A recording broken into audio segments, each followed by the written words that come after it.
मेरी अपनी बच्ची जिसको प्रभु ने मुझे दिया है, जब वो आई तो मैं उसे अपने हाथों में नहीं ले सका। उसको इमीडिएट डॉक्टर के पास ले जाकर आईसीयू में रखना पड़ा और 3 दिन तक मैं अपनी बच्ची को एक दूर से कांच में ही देखता था, लेकिन मेरा दिल जो था, मेरे जो आत्मा थी, वो उसके बिल्कुल निकट थी।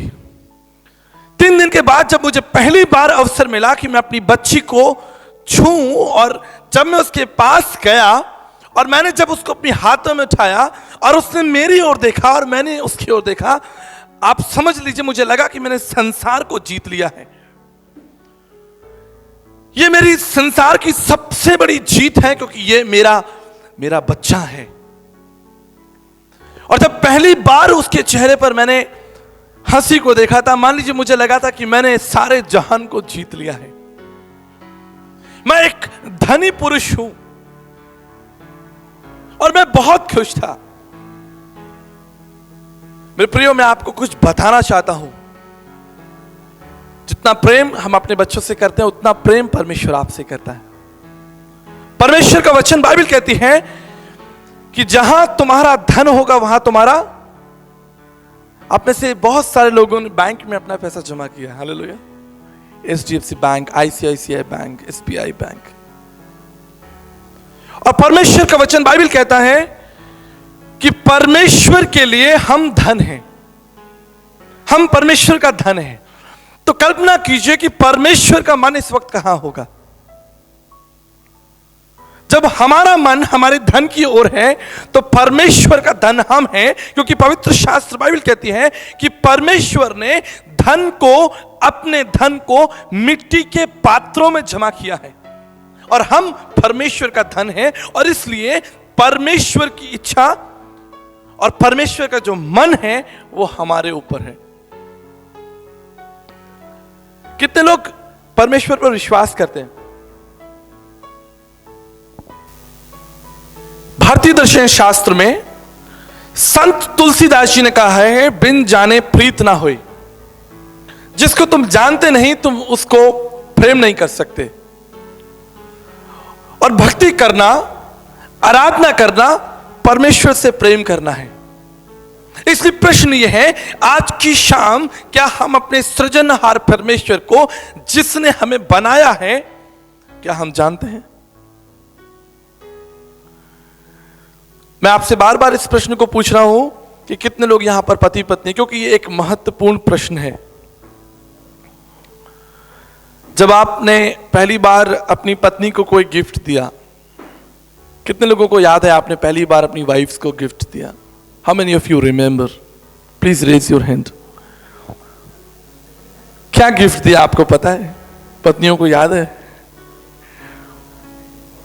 हम गिफ्ट देते हैं ना, हम गिफ्ट देते हैं। सबसे पहला गिफ्ट परमेश्वर ने मनुष्य को दिया, जानते हैं वो क्या है? सबसे पहला गिफ्ट परमेश्वर ने मनुष्य को तोहफे में दिया, जो गिफ्ट दिया वो है स्वतंत्रता। The first gift ever God give to us is freedom, free will. क्योंकि पवित्र शास्त्र बाइबल कहती है कि परमेश्वर ने मनुष्य को अपनी समानता में रचा। और पवित्र शास्त्र बाइबल के अनुसार परमेश्वर स्वतंत्र है, और परमेश्वर ने यह स्वतंत्रता हमको दी है कि हम परमेश्वर से स्वतंत्रता को प्राप्त करें। मेरे प्रियो, आज की शाम आपको मैं बताना चाहता हूं, एक दिन परमेश्वर इस स्वतंत्रता का हिसाब आपसे लेगा। वन डे, शायद आज नहीं, लेकिन एक दिन परमेश्वर आपकी स्वतंत्रता का हिसाब आपसे लेगा, क्योंकि परमेश्वर ने अपनी समानता में आपको बनाया है। हम सभी जानते हैं परमेश्वर पवित्र है, हालेलुया। बाइबल कहती है, परमेश्वर का वचन कहता है हम सभी पवित्र हैं। परमेश्वर पवित्र है, परमेश्वर ने हमें पवित्र बनाया। लेकिन आदम की वाचिका में हम क्या देखते हैं कि परमेश्वर के साथ जो मनुष्य का संबंध था वो टूट गया। क्यों टूट गया? अनाज्ञाकारिता के कारण।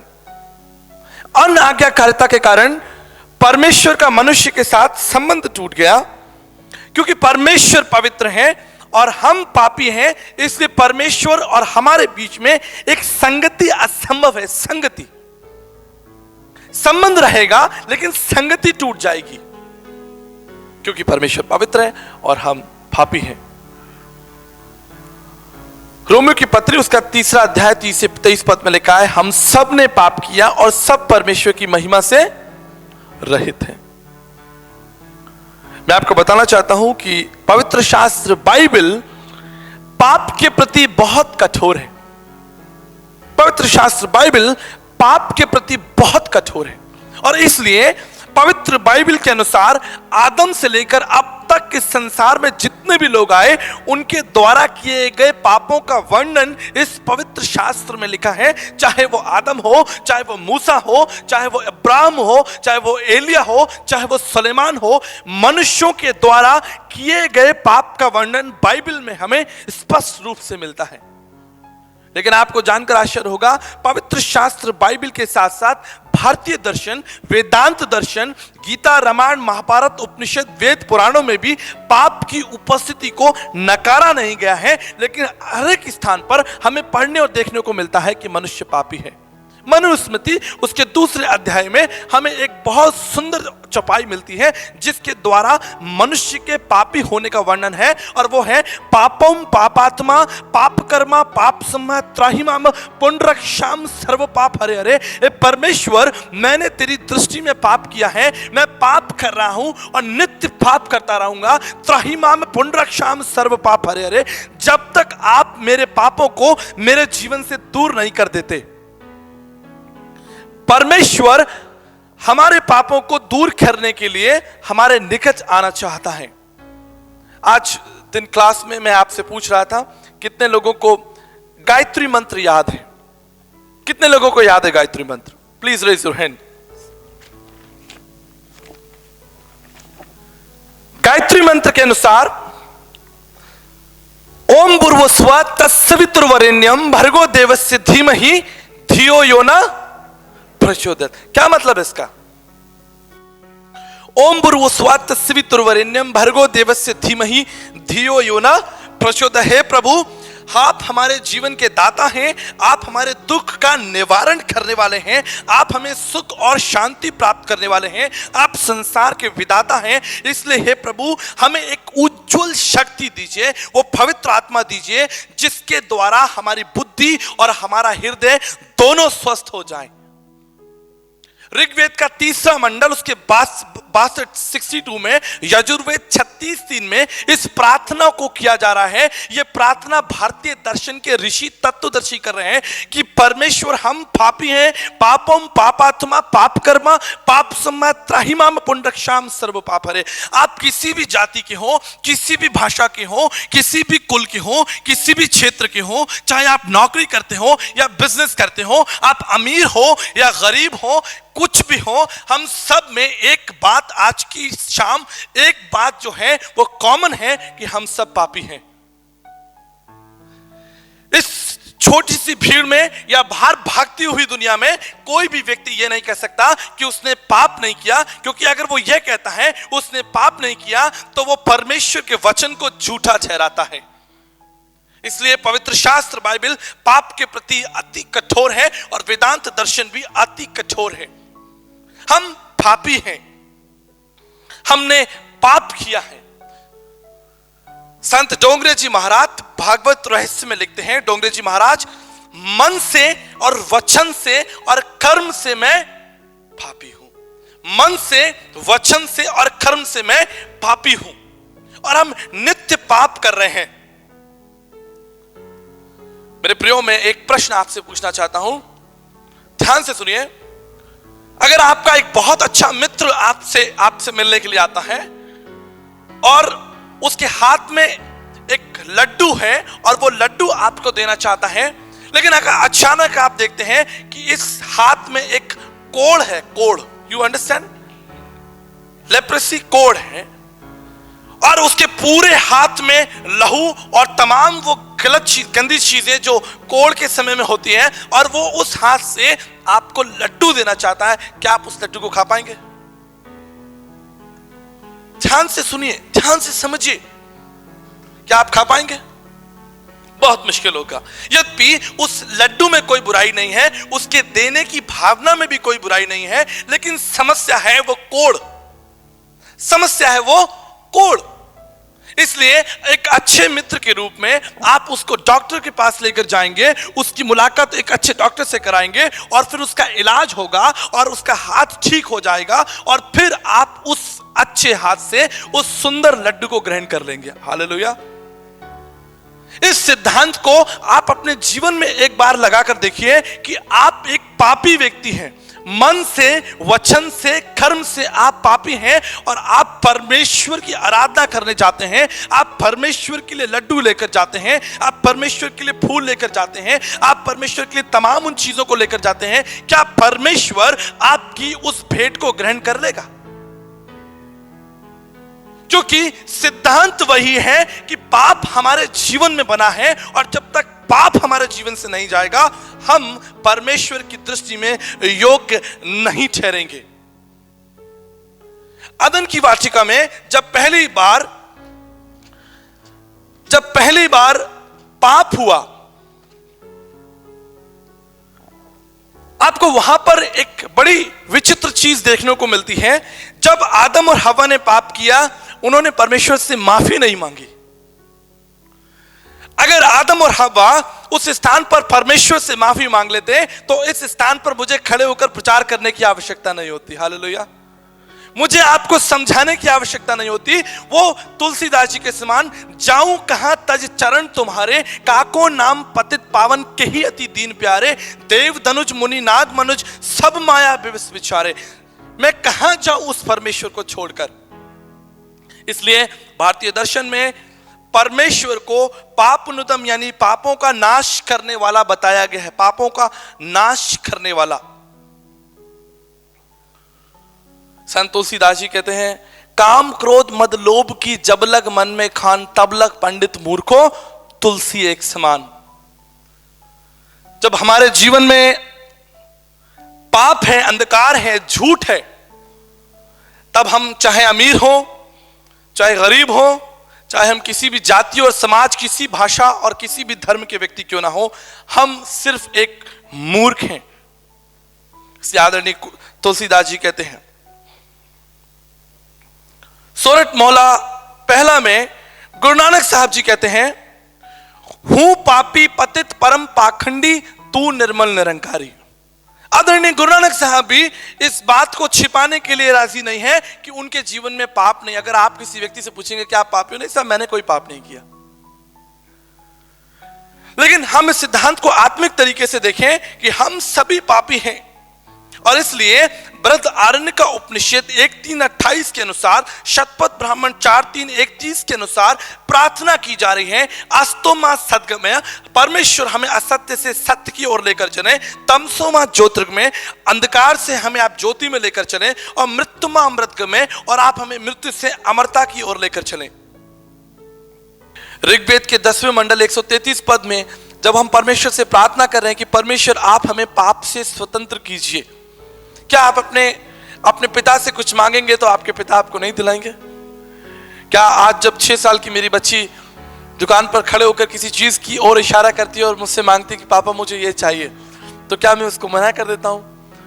मैं उस आवश्यकता के अनुसार उसे वो चीज देता हूं।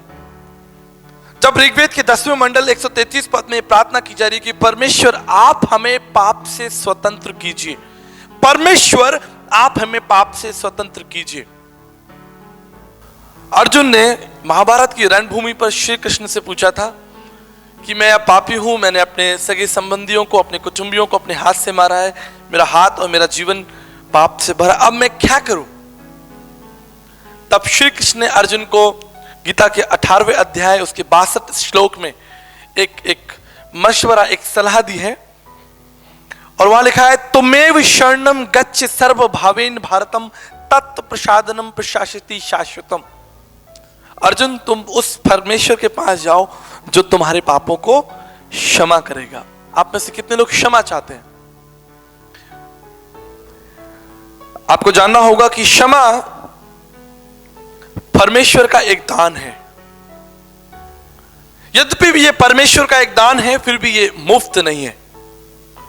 हम सब कहते हैं कि ग्रेस इज फ्री, उद्धार जो है वो मुफ्त है। लेकिन मैं आपके विचारों को जरा इकट्ठा करके एक जगह पर लाना चाहता हूं कि जब आपका बर्थडे होता है तो लोग आपके लिए गिफ्ट लेकर आते हैं, राइट? वो गिफ्ट आपको मिल जाता है, लेकिन क्या वो गिफ्ट जो है वो मुफ्त में आप तक पहुंचा है? और somebody paid, किसी ने उस गिफ्ट को आपके लिए खरीदा है, उसने उसका मूल्य चुकाया है। मेरे प्रियो, आपकी क्षमा के लिए किसी ने मूल्य चुकाया है, आपके इस अनुग्रह के लिए किसी ने मूल्य चुकाया है। भारतीय दर्शन शास्त्र में लिखा है, शब्दो ब्रह्म शब्दाक्षर परम ब्रह्म वागे ब्रह्म, शब्दो शब्दाक्षर परम ब्रह्म ब्रह्म बिंदु उपनिषद 16 और 17, वृद्ध आरण्यका उपनिषद 1, 3, 21 और 4, 1, 2 के अनुसार परमेश्वर हमारा मूल्य चुकाएगा। वो जो आदि अनादि काल परमेश्वर है, जो शब्दो ब्रह्म शब्द परमेश्वर है, वो हमारे लिए मूल्य चुकाएगा। लेकिन बहुत बार हम मूल्य चुकाने की कोशिश करते हैं। ध्यान से सुनिए कैसे। नायमात्मना प्रवचने लभ्यो न मेघया न बहुना श्रुतेन। भारतीय दर्शन शास्त्र के वेदांत दर्शन में, यद्यपि गीता का जो सिद्धांत है, वहां पर 3 मार्ग बताए गए हैं परमेश्वर तक पहुंचने के लिए। सबसे पहला मार्ग है ज्ञान मार्ग। ज्ञान मार्ग के द्वारा हम परमेश्वर तक पहुंचने की कोशिश करते हैं। हम सोचते हैं कि हम बहुत सारा ज्ञान इकट्ठा कर लेंगे और हम परमेश्वर की दृष्टि में निष्कलंक ठहरेंगे, और हम इस तरह से अपना मूल्य चुकाते हैं बहुत सारा ज्ञान इकट्ठा करके। लेकिन भारतीय दर्शन शास्त्र के मुंडक उपनिषद और कठोप उपनिषद के अनुसार लिखा है, नायमात्मना प्रवचन लभ्यो ना मेघया ना बहुना श्रुतेन। तुम्हारे ज्ञान के द्वारा तुम्हारा उद्धार संभव नहीं है। आप कितना भी ज्ञान इकट्ठा कर लीजिए, आप परमेश्वर की दृष्टि में निष्कलंक नहीं ठहर सकते। चाहे आप हजारों किताबों को पढ़ लीजिए, आप संसार के तमाम ज्ञान को इकट्ठा कर लीजिए, लेकिन वो ज्ञान आपके पापों पर पर्दा नहीं लगा सकता। फिर भी आप पापी रहेंगे। वदंतु शस्त्राणि यजंतु देवान कुर्वन्तु कर्माणि भजन्तु देवता। विवेक चूड़ामणि के अनुसार हम सोचते हैं कि शास्त्रों को पढ़ने से और देवों की आराधना करने से, यज्ञ करने से या पूजा करने से हमें मुक्ति प्राप्त होगी। लेकिन विवेक चूड़ामणि के अनुसार अगर हम ऐसा प्रयास कर रहे हैं तो हम एक गलत प्रयास कर रहे हैं, क्योंकि हमारे प्रयासों के द्वारा हम परमेश्वर की दृष्टि में निष्कलंक नहीं ठहर सकते। हम परमेश्वर की दृष्टि में अपने कर्मों के द्वारा निष्कलंक नहीं ठहर सकते। स्कंद पुराण काशी खंड 6 के अनुसार, न शरीरम मल त्यागतो नरो भवति निर्मला, मनसु तु मले व्यक्तित्व भवतक सुनिर्मला। हमारे बहुत सारे भाई बंधु नहाने के लिए जाते हैं। संत कबीरदास जी कहते हैं, नहाए धोए से क्या हुआ और मन का मैल ना जाए, और मीन सदा जल में रहे धोए बांस नहीं जाए। तुम्हारे नहाने से, तुम्हारे धोने से तुम्हारे पापों को तुम दूर नहीं कर सकते। नहाए धोए से क्या हुआ? फिर मनुष्य ने प्रयास किया। कौटिल्य अर्थशास्त्रम के अनुसार, नक्षत्र ति प्रक्षंत्र बाल मर्थो तिवृत्ति अर्थो ही अर्थस्य नक्षत्र ति तार का। शायद तारों के ऊपर विश्वास करने से, ग्रहों के ऊपर विश्वास करने से आपके दोष मुक्त हो जाएंगे, आप दोष मुक्त हो जाएंगे, ऐसा आप सोचते हैं। लेकिन कौटिल्य अर्थशास्त्र कहता है कि बाल स्वरूप मूर्ख के समान, जब एक बच्चा होता है, छोटा होता है, उसे पता नहीं, वो बिजली के प्लग में हाथ डालता है ठीक है, उसको पता नहीं, वो एक बालकोनी पर खड़ा हो जाता है और उसको पता नहीं कि कितना नीचे वो गिर सकता है। बाल स्वरूप मूर्ख के अनुसार समान हम नक्षत्रों पर भरोसा रखते हैं। मेरे प्रियो, आज की शाम में आपको साफ साफ बता देना चाहता हूं, आप ग्रहों पर नहीं, अनुग्रह पर विश्वास करिए। उन ग्रहों की स्थिति को बदलने वाला सृजनहार परमेश्वर है।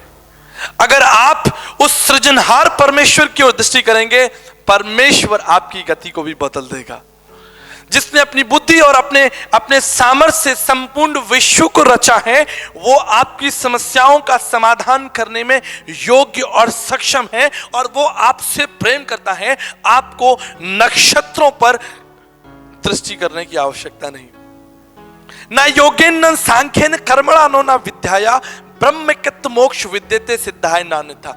चलो भाई, हम अपने पापों के छुटकारे के लिए योग कर लेते हैं।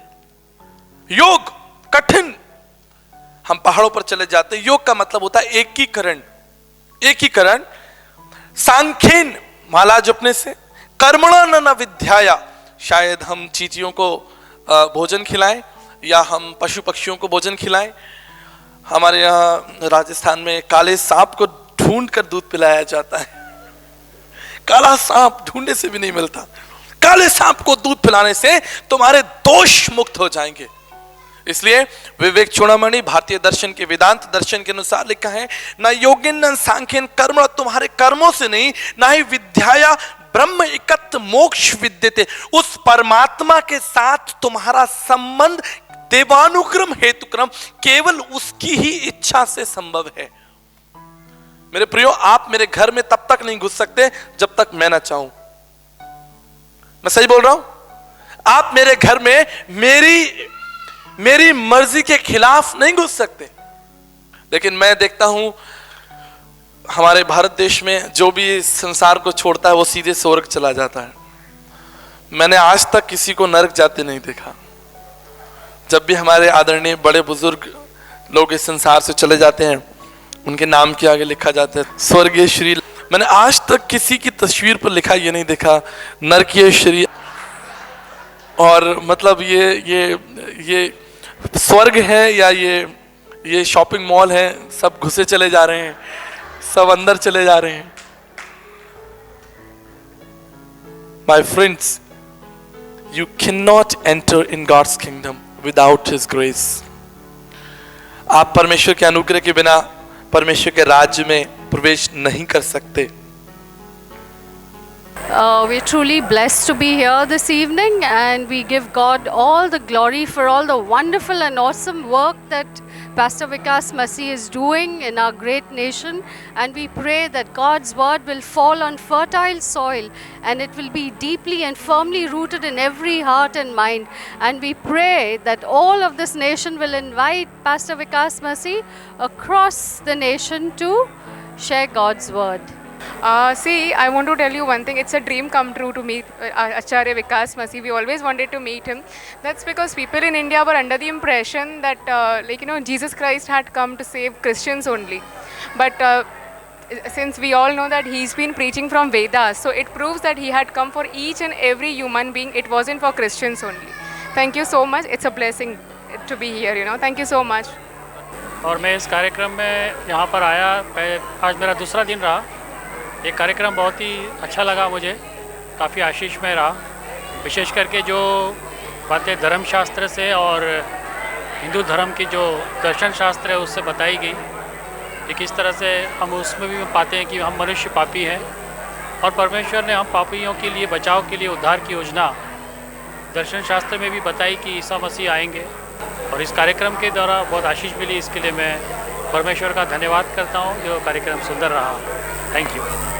प्रिय दर्शकों, हम अपना सत्संग समाप्त नहीं करना चाहते आपको बिना ये अवसर दिए कि यीशु मसीह को अपने जीवन और अपने परिवार का उद्धारकर्ता प्रभु ग्रहण करें।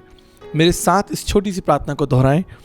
प्रभु यीशु, मैं आपके महान प्रेम और बलिदान के लिए आपका धन्यवाद करता हूँ। अपनी प्रतिज्ञा के अनुसार मेरे जीवन में आए, मेरी सहायता करें और मुझे अपने पुत्र और पुत्री होने का अधिकार दें। इस प्रार्थना को यीशु मसीह के नाम से मांगते हैं, आमीन। प्रिय दर्शकों, हम धन्यवाद देना चाहते हैं इस समय जब आप यीशु सत्संग कार्यक्रम को टीवी पर देख रहे हैं। भाई एलन जॉन और अनिल जकरिया ने मिलकर साझा इस प्रोग्राम को आप तक पहुंचने में हमारी सहायता की है ताकि इस प्रोग्राम के द्वारा आपको आशीष मिले।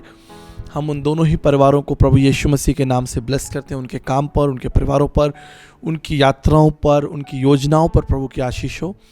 और साथ ही धन्यवाद देना चाहते हैं हमारे तमाम उन दर्शकों का जिनके छोटे छोटे दान के द्वारा हम यीशु सत्संग कार्यक्रम को पूरे देश में और जयपुर शहर में कर पा रहे हैं। तमाम उन लोगों का जो हमारे लिए प्रार्थनाएं कर रहे हैं, हम धन्यवाद देना चाहते हैं। आप में से बहुत सारे लोग हमारे साथ पत्र व्यवहार करते हैं, ईमेल करते हैं, हमसे बातचीत करते हैं, हम उनके लिए प्रार्थना करते हैं। और हमें अच्छा लगता है जानकर जब परमेश्वर अपने समय से और अपनी इच्छा के अनुसार आपकी प्रार्थनाओं का उत्तर देता है। हमारा परमेश्वर विश्वासियों के परमेश्वर, उसने कहा है मांगो तो तुम्हें दिया जाएगा। इसलिए आइए हम अपने देश के लिए आशीष मांगें, अपने परिवारों के लिए आशीष मांगें, अपने समाज में शांति को मांगें, ताकि ये देश परमेश्वर का देश कहलाए। आइए प्रार्थना करें। प्रभु, हम आपका धन्यवाद करते हैं विशेष रूप से भाई एलन जॉन के लिए, भाई अनिल जकरिया के लिए पिता परमेश्वर, जब इन्होंने साझा इस प्रोग्राम को स्पॉन्सर किया ताकि आपकी महिमा हो सके इस टीवी कार्यक्रम के द्वारा और घर घर में आपका संदेश पहुंच सके। पिता, मैं विशेष प्रार्थना करता हूं प्रभु जी, आपकी प्रतिज्ञाओं का उत्तम भाग प्रभु जी उनको मिले। आप उन्हें आशीष दें पिता, उनके परिवारों पर, उनके काम पर, उनके आने जाने पर आपकी आशीष बनी रहे, आपकी प्रतिज्ञाएं पूरी हों। साथ ही प्रार्थना करता हूं प्रभु जी तमाम उन दर्शकों के लिए जिन्होंने अपना जीवन आपको अर्पण किया है प्रभु, जिन्होंने आपको मुक्तिदाता प्रभु कहकर पुकारा और स्वीकार किया है पिता। आप उनसे बोलें, बातचीत करें और उन्हें आशीष दें पिता। तमाम उन लोगों के लिए भी प्रार्थना करता हूँ प्रभु जी जो अभी भी अपने हृदय में कठोर और कमज़ोर हैं पिता, जो आपके महान प्रेम और बलिदान को नहीं जानते पिता। आप उनकी सहायता करें प्रभु जी, हमारे ज्ञान के द्वारा नहीं लेकिन पिता आपकी आत्मा के द्वारा उनके हृदय में वो सच्चाई को जान सके पिता। हम प्रार्थना करते हैं हमारे देश में शांति और आशीष हो पिता। प्रभु जी कितना स्ट्रगल हमारे देश में, कितनी समस्याएं हैं पिता, इसलिए प्रभु जी आप अपने आशीषों का हाथ बढ़ाकर इन समस्याओं को दूर करें, आशीष दें पिता। तमाम उन लोगों को प्रभु जी जिनके घर में अशांति है, लड़ाई झगड़ा है, बिजनेस प्रभु जी ठीक से नहीं चल रहा है, नौकरी में प्रभु जी, एजुकेशन में, पारिवारिक संबंधों में, तमाम समस्याओं को जो प्रभु जी लोग अनुभव कर रहे हैं पिता, हमारी प्रार्थना इस समय जब हम आपसे विनती कर रहे हैं, जितने लोग प्रभु जी टीवी कार्यक्रम को देख रहे हैं पिता, इसी समय प्रभु जी आप उन्हें शांति और अवसर पिता दें, उन्हें आप अपॉर्चुनिटी दें ताकि वो आपके साथ चलें। धन्यवाद करता हूँ प्रभु जी यीशु मसीह के नाम से, आमीन। प्रिय दर्शकों, धन्यवाद करता हूँ हमारे साथ बने रहने के लिए। मैं विश्वास करता हूँ कि हम प्रभु यीशु मसीह के संदेश को भारत देश में हर घर तक ले जा सकें, ताकि प्रभु की प्रतिज्ञाएं और उसकी आशीषें घर घर तक पहुँचे। और मैं आपसे निवेदन करना चाहता हूं कि अगर आप हमारे टीवी कार्यक्रम के या हमारी मिनिस्ट्री के आप हमारे सहयोगी बनना चाहते हैं, जो स्क्रीन पे दिए गए नंबरों पर फ़ोन कर बातचीत कर आप हमारे सहयोगी बन सकते हैं। आपके छोटे छोटे दान हमारी सेवा के लिए बहुत महत्वपूर्ण है। हम विश्वास करते हैं कि बाइबल कहती है तुम मांगो तो तुम्हें दिया जाएगा, ढूंढो तो तुम पाओगे। तो हम विश्वास करते हैं कि हम इस देश को प्रभु से मांगते हैं और हम ढूंढ रहे हैं कि घर घर तक किस तरह से प्रभु के संदेश को हम ले जा सकें। और हम विश्वास करते हैं आपका और हमारा मिलकर जो साझा प्रयास है वो हमारे देश के लिए बड़ी आशीष को लेकर आएगा। और एक दिन, निश्चित एक दिन पूरा देश, भारत देश प्रभु यीशु मसीह के प्रेम और बलिदान को समझेगा। तब तक जय यीशु, जय भारत, गॉड ब्लेस। प्रभु आपको आशीष दे।